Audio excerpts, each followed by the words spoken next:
चलिए अगली खबर का रुख कर लेते हैं। खरगोन से जुड़ी एक बड़ी खबर है, जहां पीठाधीश्वर बागेश्वर धाम के द्वारा एक गाने वाले एक गरीब आदिवासी सिंगर की किस्मत अचानक से इस तरह पलटी कि अब वह जीवन के अंतिम आयामों के उन सपनों को सजो करके अपने परिवार के लिए सुख समृद्धि के लिए अब आगे बढ़ता नजर आ रहा है। जी हां, आपको बता दें, ट्रेनों में गाना गाकर अपनी प्रतिभा से परिवार का गुजर बसर करने वाले गायक अमित ध्रुवे ने बागेश्वर धाम में मंच से लोगों को एक गजल शैली में भजन सुनाया था, जिसके बाद भजन सुनकर के बागेश्वर धाम के पीठाधीश्वर धीरेन्द्र कृष्ण शास्त्री तो उनके मुरीद ही हो गए।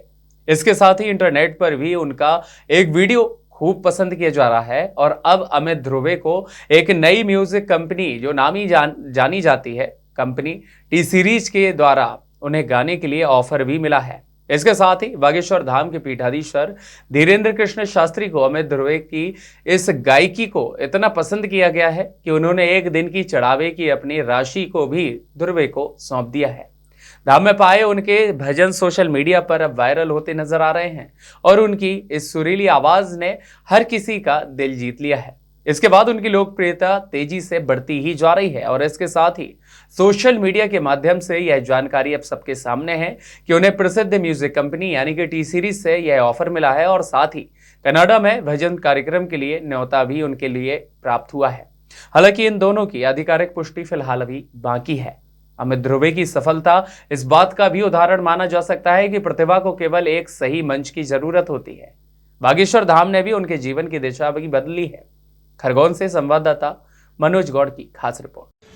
आज हमारे बीच मौजूद है एक ऐसी शख्सियत जिसे कल तक शायद अनजान गलियों में कोई ना जानता हो, लेकिन आज बाबा बागेश्वर धाम के मंच से आने के बाद पूरी दुनिया उन्हें जान रही है। तो स्वागत करते हैं हम अमित ध्रुवे जी का हमारे न्यूज़ चैनल 24x7 में। अमित जी, स्वागत है आपका। जी सर, सीताराम।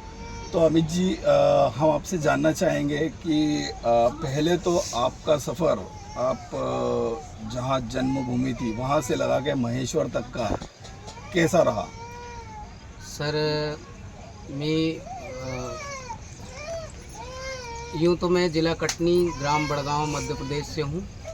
जन्म स्थान मेरा वहाँ है और पूरा परिवार भी वहीं है। और वहाँ से जो है तो मेरा छोटा सा कार्य था कि मैं हारमोनियम मैकेनिक हूँ, तो गांव-गांव जाया करता था मैं। जैसे कि हारमोनियम एक ऐसा कार्य है कि घर घर का काम नहीं होता है, वो गांव में एक आधी 2-4 हारमोनियम होते थे कुछ समय पहले, और अभी तो शायद 2-4 भी नहीं होते। सो मुझे डेरा लगा करके रहना पड़ता था, तंबू लगा करके गांव-गांव, जैसे कि एक जगह डेरा लगा करके वहाँ से साइकिल से 5, 10, 20, 25 किलोमीटर के राउंड लगते थे मेरे। तो जितने भी गांव खेड़े के लोग थे तो वहाँ से जो है तो मेरा, तो आप महेश्वर किस तरह आए? तो मैं ऐसे लगाते करते मैं इतना दूर तक आ गया था। जैसे कि मेरे गांव से करीब महेश्वर 600 से 700 किलोमीटर दूर पर है। तो यूँ ही हम गांव से निकलते थे जब, तो 5-7 महीने के लिए निकल आते थे कि 5-7 महीने उधर ही रहेंगे, कुछ जो भी होगा दाड़की धंधा हमारा वो लेके, और हम वापस बारिश के टाइम में घर चले जाते थे। उस समय से फिर जो है तो कुछ समय ऐसा रहा कि फिर हम जा भी नहीं पाते थे। यहाँ डेरा लगी रहती थी, 6-6 महीने, 8-8 महीने लगी रहती थी महेश्वर आने के बाद। तो यहाँ के जो वातावरण है हमारे महेश्वर क्षेत्र का मुझे बहुत अच्छा लगा। सो यहाँ का जो है तो जैसे कि कुछ तो साधु संगत, नर्मदा तट पे जो है तो धार्मिक स्थल है हमारा ये महेश्वर। तो यहाँ के जो लोग हैं, कुछ सुरीले लोग, जो विद्वान लोग हैं, जैसे कि मैं उनका 1-2 का नाम भी लेना चाहूँगा। पाठक साहब जी हैं, जैसे जोशी जी हैं हमारे, इनके साथ संगत और कुछ साधु संगत हमारे पाए गए। तो मेरा क्या था कि मैं जब भी मुझे शौक़ भी था भजन करने का कि मैं शायद अच्छे कलाकारों में बैठूं उठूं। तो अमित जी, अचानक रातों रात जब बागेश्वर धाम से आपको फ़ोन आया जी, आपके मन में उस समय क्या चल रहा था? सर, यूँ तो मैं जैसे कि आपसे ख्वाहिश बता रहा था कि काश ऐसा हो परमात्मा के कुछ अच्छे कलाकारों का संगत मिले मुझे और अच्छे नाम से मैं पहचाना जाऊं, ये मेरी ख्वाहिश थी। पर कभी जीवन में सोचा नहीं था कि मुझे इतना बड़ा मंच मिलेगा और भगवान बालाजी महाराज का कृपा हो पाएगा और माँ नर्मदा की कृपा से मैं वहाँ तक पहुँच पाऊँगा। पर वो तो कृपा ही होता है भगवान का, और कुछ भजनों का भी कुछ आशीर्वाद लाभ मिलता है कि मैंने अभी तक का जो सफ़र रहा मेरा, छोटे मोटे जो जितने भी प्रोग्राम करे हैं, निःशुल्क करे हैं, बिगर मांग के करे हैं, पाया तो है वहाँ से जो कुछ भी पाया है, जो सामने वाली की इच्छा है वो लेके हम चले आए हैं। पर अभी तक डिमांड नहीं थी मेरी। दूसरी बात ये था कि जैसे कि जब मैं बालाजी सरकार बागेश्वर धाम गया हूँ, उस समय ना तो कोई ले जाया गया है मेरे को, ना तो कोई बुलाया गया है। स्वयं गुरुजी के ही आदेश से गुरुजी मेरे से बात करे हैं उन्होंने, और कहा 2-2:30 बजे रात को फ़ोन आ कर के कि अमित जी आपको आना है, आप अच्छे गायक हैं, आपको कोई स्तर नहीं मिल रहा है, मैं समझ पा रहा हूँ।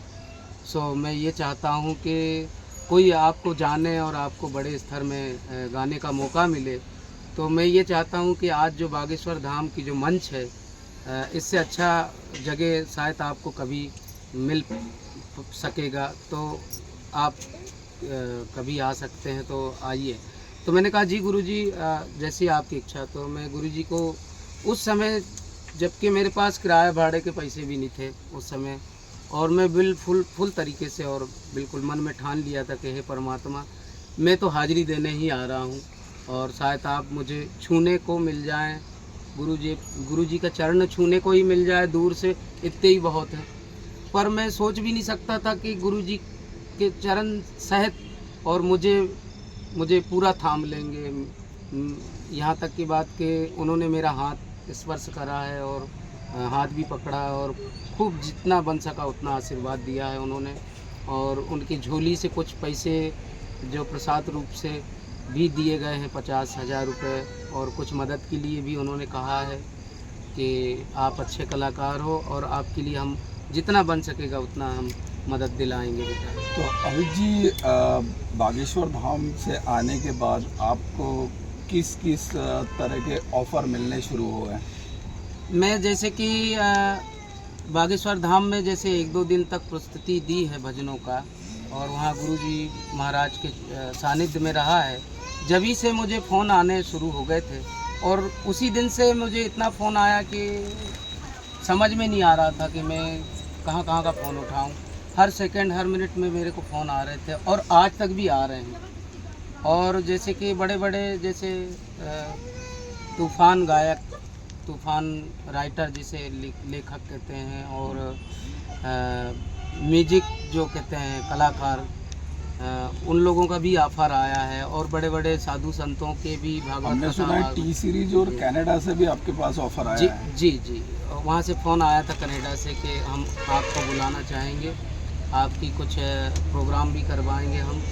और टी सीरीज कंपनी कोई बम्बई से हैं, गुलशन कुमार जी का कोई कंपनी है, वहाँ से भी फ़ोन आया था। और दिल्ली का भी कुछ ऑफ़र आया है, जैसे संस्कार चैनल है, टीवी चैनल, और जैसे कि हमारे सुप्रसिद्ध हमारे सुपरस्टार जो कि हीरो भी, हमने हीरो में फिल्मों में भी देखा है उन्हें, और गायक भी हैं जो 5,000 से अधिक गाने उन्होंने गाए हैं। मनोज जी तिवारी, गुरु महाराज जी, उनका भी मुझे साथ मिला है, उनका आशीर्वाद भी मिला है रूबरू, और उन्होंने भी वादा करा है कि आपका रिकॉर्डिंग में दिल्ली बुलवा करके करवाऊंगा। आपके परिवार में टोटल कितने सदस्य हैं? सर यहाँ पर जो है तो मेरे 5 बच्चे हैं, जिसमें से 3 बच्चियाँ हैं और 2 बालक हैं मेरे, छोटे हैं अभी। और अभी मेरा एक साला रहता है साथ में, बहुत बचपन से मेरे साथ ही रहा है, छोटा वाला साला। तो आपकी जैसा हम स्थिति देख पा रहे हैं, घर की एक छोटा सा झोपड़ी नुमा मकान बना हुआ है आपका, क्या आपकी प्रसिद्धि के बाद या उससे पहले प्रशासन ने कभी आपको कुछ संपर्क करने की कोशिश करी या कुछ मदद की पेशकश करी? सर इससे पहले तो जैसे कि अब गांव में जैसे उसे क्या कहते हैं, मोदी साहब जी जो हैं हमारे, उनके द्वारा तो सभी दूर जो जितने भी गरीबी है, जहाँ भी गरीब लोग रहते हैं, उनके द्वारा सबकी मकान ना ये वो सब कुछ हेल्प कर रहे हैं। उसी हिसाब से मेरा भी जो है तो जैसे अब मैं गांव में बहुत कम रहता था, धंधा दाड़की के लिए निकल आता था, तो कुछ समय ऐसा हुआ कि जो वो सर्वे चलते थे उस समय में रहा भी नहीं हूँ। और कई बार ऐसा हुआ है कि मुझे बताया गया है कि सर्वे चालू है, तो मैं यहाँ से जा कर के और वहाँ सर्वे करवाया भी हूँ और गांव में रहा भी हूँ साल 6-6 महेश्वर महीने। प्रशासन से आप कुछ कहना चाहेंगे? महेश्वर प्रशासन से तो मैं यही कहूँगा कि मेरे जो जैसे कि अभी तक के जो कागज़ पत्र जो जिसके कहते हैं आधार कार्ड वगैरह ये सब मेरे गांव के हैं और काफ़ी मेरे दोस्त मित्र भी हैं जो अधिकारी हैं, संगीत से जुड़े हुए लोग, उनका भी कुछ आशीर्वाद रहा है और कुछ लोगों ने ऐसा भी कहा है कि आपका आईडी और परिवार आईडी वो सब यहाँ का करवा लो तो जल्दी काम हो जाएगा। मुझे अभी तक आसरा लगा रहा है कि मैं गांव नहीं छोड़ूं, भले ही यहाँ रहूं पर मैं गांव नहीं छोड़ूं, क्योंकि मेरा जन्म स्थान वहाँ का है और मेरे माँ बाप सभी परिवार वहाँ रहते हैं। तो अभी तक जो है तो वहाँ भी घर मकान नहीं है मेरा। जी सर, तो मैं चाहूँगा कि हालांकि कि अगर मेरा वहाँ घर मकान बनता है तो मैं बिल्कुल वहाँ भी बनवाऊँगा, पर रहूँगा नर्मदा किनारे महेश्वर। नई जनरेशन को, आने वाली जनरेशन को आप संगीत को लेकर क्या प्रेरणा देना चाहेंगे? सर, उतना संगीत के विषय में मुझे ज्ञान तो नहीं है, पर मैं छोटा सा सैंपल सा भजनानंदी व्यक्ति हूँ और मैं जहाँ तक कि सवाल ये है कि मैं कहीं सीखा भी नहीं हूँ। मेरा कार्य हारमोनियम सुधारने का था। मैं गांव-गांव जैसे कि जाता था, तो अभी क्या है सोशल मीडिया का ज़माना है, तो मैंने ये सोच कर के गाया बजाया हूँ अभी तक कि शायद मेरा हारमोनियम का प्रचार हो। इस बात को लेकर के मैं गांव-गांव गया हूं और मुझे काफ़ी लोग जानते भी हैं हारमोनियम के मैकेनिगिरी के विषय में। और ये यहाँ तक कि मैं भजन इसलिए गाता था कि कोई मुझे काम दे हारमोनियम सुधारने का, जिससे मेरा बाल बच्चे ना पेट पालन हो सके। इसके अलावा मेरे पास कोई चारा नहीं था, तो आप सबका प्यार है कि मुझे गायक घोषित कर दे रखे। चलिए अमित जी, आपसे बात करके बहुत बहुत अच्छा लगा।